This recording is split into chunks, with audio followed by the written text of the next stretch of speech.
然后手动就是测试这些电机、升降轴这些的啊。这个我们把左边是对着左边，右边是对着右边的啊。左升降轴，左升轴。你看点进来，它有个上有个下，哎，有个回源，有个定位，就是这里，这个就是这个盘子，看到啊？我来深一点，看到没有？看到了。然后我回源，自己回源啊。这些数字，反正这些是就是说点进去给我们去测试它。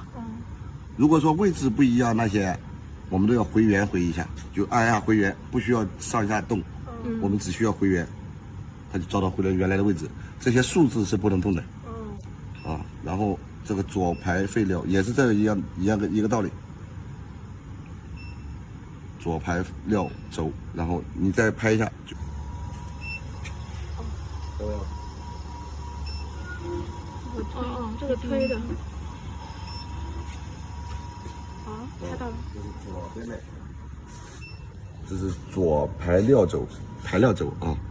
右出仓轴，左出仓轴，出仓就是这个，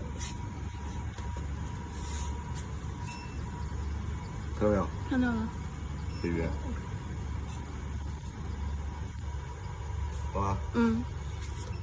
然后右来料轴，左来料轴，我也看一下，这个升，看到没有？看到了。我就准备推货出来了。没有，它是一层，如果一层满了，它往下降。哦，一层。然后推完了以后，它升到最高，它这个就是拖住它的，拖住它那个料子。好，然后下一个。来料，然后套带就是这个。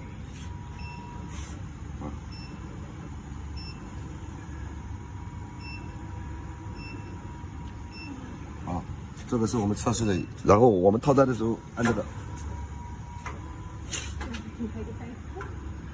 一个袋子放上去示范一下吧。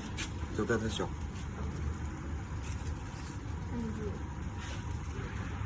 它这个不是脚踩的，这个用膝盖顶，要顶住它，套上去以后放开，它才张开了。然后料推出来之后，料推出来，然后呢，一拉就出来了。就是这边是这边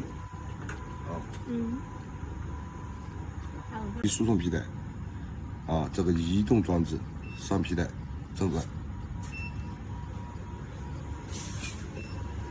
上面的，它上下两个，看到没有？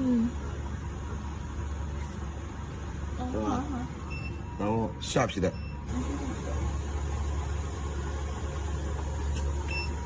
我拍一下你的手机输送皮带。装置这个伸出、伸进、伸出，这个就是刚刚我那个开关控制它的，这里都不用管，实际要靠那边去看，因为这里看不到它的距离。手机输送平台的按钮。